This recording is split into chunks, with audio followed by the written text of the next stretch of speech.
Hello, this is Wednesday Night Hop. I'm Joy, this was Lori, this is Rachel subbing in. This was week 4 of Intermediate Balboa in March 2019. And we were teaching at ELEF, which stands for Everyone Leads, Everyone Follows. So today we talked about forward crosses in Pure Bal. So the whole move looks like this. We gave it a basic on top. So 1, 2, 3, 4, 5, 6, 7, 8. 1, 2, 3, 4, side and cross, cross, cross, cross, cross. Shoom ba ha ba. From this direction, shoom ba ha ba, shoom ba ha, ha, ha, ha, ha. And then follows footwork, shoom ha, shoom ba ha, ha, ha, ha, ha, shoom ba ha ba.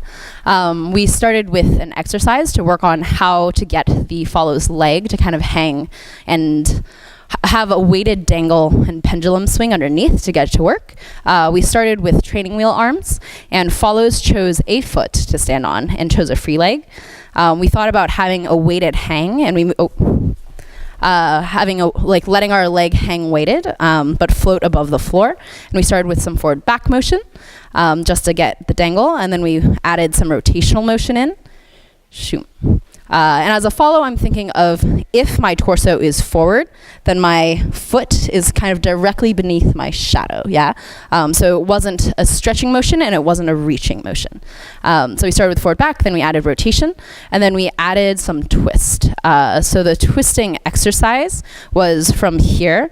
If we twist from the torso, shunk, shunk, yeah? And there's a matched twist. And we could use that twist at the very end of the movement to ask for a step when the lead stepped back as well. And then the lead wants to step back to get to the followed step. Cool. So on the other foot, that looks like this. Hoop, hoop, whoop. Cool. We linked them together. We did the movement in Bal swing positioning just so that there was a little more space and a little more kind of space to think, yeah? That looked like this. 1, 2, 3, 4, 5, 6, shoot, shoot, shoot. Breaking down that movement slower. Here, let me show it with no person this way. There's 1, 2, 3, 4. Then on the 5, there's a prep to the forward right direction. Then we push off into the left side, and then you want your torso to move to the left enough to get the follow to move. Then arms are going to follow through to the left while you step back right.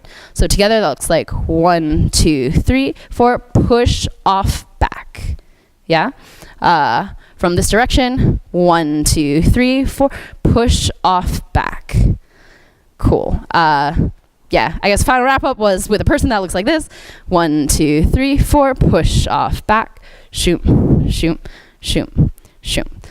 Things that we talked about were if as a follow you keep your feet turned out slightly, then rather than if your feet are pointed straight, your foot has to travel the entire foot width or length to be able to cross in front, versus if it's turned out slightly, it doesn't have to cross in front of the entire foot, yeah, to cross.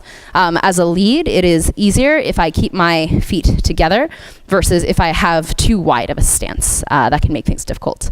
And then I think the last technique point was on 6, follows wanting their right foot to step right under their shadow rather than stepping out too far.